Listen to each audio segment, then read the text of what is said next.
Santiago González Varas, voy a hablar de las avispas de Aristófanes en este libro que tengo de hace muchísimo, del año 81. Y bueno, he leído alguno que otro, las nubes, las ranas, la paz. Bueno, pues aquí tengo ahora las avispas. Es una sátira a la judicatura en parte, pero a los modos de hacer justicia en especial y también al derecho, diríamos, ¿no? Al exceso de pleitos, a la solución del derecho como remedio universal para cosas que no está llamado el derecho a intervenir o a resolver, ya para cosas nimias incluso, se generaliza demasiado el derecho, se abusa de él, se introducen demasiados pleitos por las acusaciones, se forman demasiados juzgados populares, entonces este es el trasfondo. En la época de la democracia plena, diríamos, que es la que vive Aristófanes, en ese periodo, ¿no? De la guerra del Peloponeso también y tal. Bueno, ahí está situado nuestro autor de hoy. Y entonces, bueno, el libro comienza muy gracioso. La verdad es que es un libro divertidísimo, una obra de teatro genial absolutamente. Debería ser lectura obligada en nuestros estados de derecho modernos, porque nos daría que pensar. Y desde luego en las facultades de Derecho debería también leerse este libro de las avispas. Empieza, como digo, la obra de teatro con el personaje principal que está encarcelado en su propia casa, está encerrado porque el hijo ha encargado a unos criados que lo retengan en casa y que no lo dejen salir, pues porque el padre, ¿no? El protagonista, pues está enviciado, auténticamente enviciado por los pleitos y no puede vivir sin ellos y si no ejerce el oficio de juez, pues se muere, ¿no? Y, y bueno, y además ejerce la profesión para causar el mal, ¿no? Para siempre perjudicar a la gente.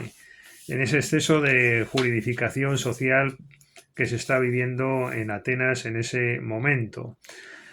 Bueno, a todo esto que el hombre se intenta escapar es muy gracioso, que si la puerta ponen refuerzos, etcétera, por el tejado y tal. Y bueno, el caso es que pasan por ahí unos jueces y su indumentaria, en vez de la toga, pues es un disfraz de avispas, ¿no? Porque, bueno, iba a decir un refrán un poco obsceno sobre el oficio, pero me lo reservo porque esto es un vídeo en público y no quiero tampoco ser ofensivo o soez, ¿no? Pero hay un dicho gracioso para esto. Pero bueno, en definitiva, la escena es parecida.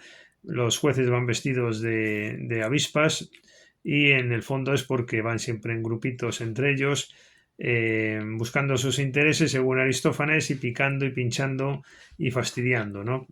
Bueno, en esto que la cuestión de si dejan o no al padre ir a la judicatura con el grupito que le está esperando, que además nuestro personaje protagonista es además uno de los jueces jefes, destacado por su oficio, por su obsesión.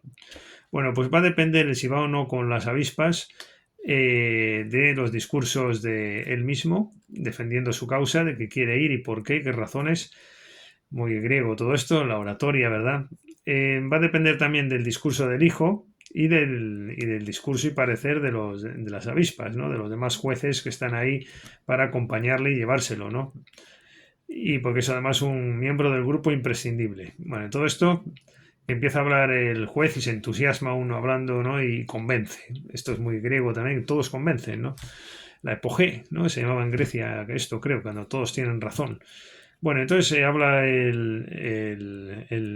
este juez destacado y jueces populares, se da a entender, ¿no?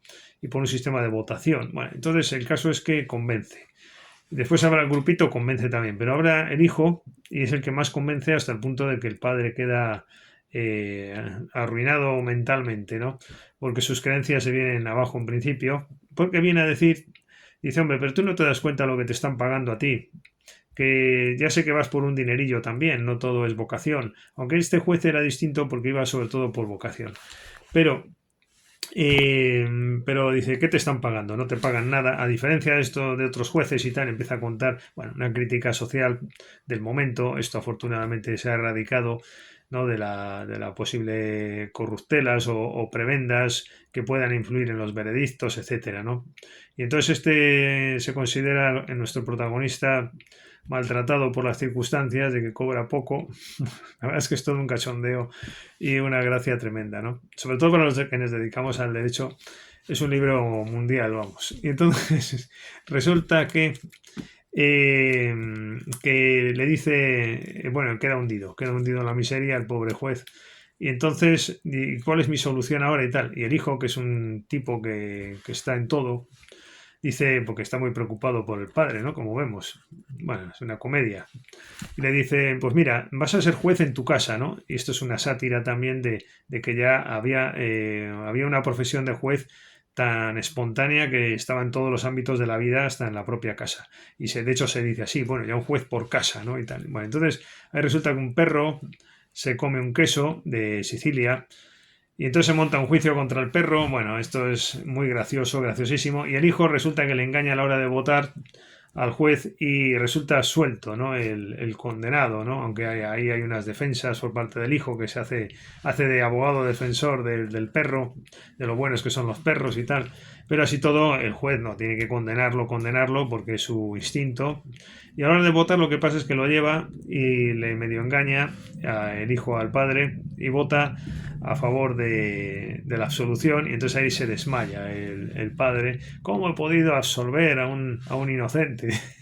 Tan bueno. Pues la verdad es que es muy bueno. Y entonces, en la segunda parte, sin embargo, cambia como consecuencia de esas tácticas del hijo y tal, pues cambia y se vuelve el padre así un poco libertino, hasta el punto que entonces, claro, todos los libertinos acaban teniendo conflictos y pleitos con el mundo que les rodea, ¿no? Pues se vuelven pendencieros un poco, que si la borrachera, que se ocasiona el vino que no pagas, el otro que no sé qué, entonces le van persiguiendo los pleitos al hombre. Pero este lo resuelve todo, pues, hombre, ¿cuánto es la indemnización? Mira, pues te conformas con esto, yo te la calculo y esto lo intentas resolver todo de esa manera, es decir, como que se ha vuelto razonable y que en sociedad pues no hace falta estar pleiteando continuamente y teniendo un abogado y un juez y tal, sino que a veces déjalo para lo necesario, sería el mensaje también, ¿no? En esta segunda parte, y reserva los pleitos pues para lo que tienen que ser, ¿no? Y termina con una danza. Bueno, pues un libro que creo que debe ser más famoso, Las avispas de Aristófanes. Me sorprende mucho que no haya un Aristófanes en este momento. Bueno, en realidad,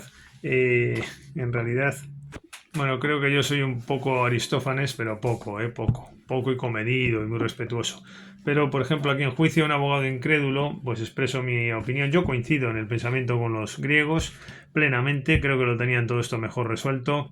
Creo que daban un valor a las sentencias que no merecen ser consideradas como hoy día juicios basados en la razón absoluta. Creo que esto merece relativizarse. Yo lo he explicado aquí en Juicio a un abogado incrédulo. Sigo las tesis de Aristófanes en parte, lo digo con un poco de sorna, pero sí hay coincidencias, ¿no? Incluso la sociedad también la he satirizado en La soberanía pop, y creo que esta actitud se pierde un poco. Me extraña que no haya más Aristófanes y que hoy día esté todo politizado, ¿no? Es lo único que interesa, cuando en realidad estos problemas humanos son los de siempre, desde el siglo V, IV antes de Cristo llevamos igual, pero creo sinceramente que en esto nos ganaban los griegos, ¿no? Bueno, no me voy a extender en este tipo de reflexiones. Aquí he dejado constancia de estos dos libros de mi autoría, a los que me remito, aparte que tengo algún vídeo hecho sobre los mismos. Bueno, pues nada más y hasta la próxima ocasión.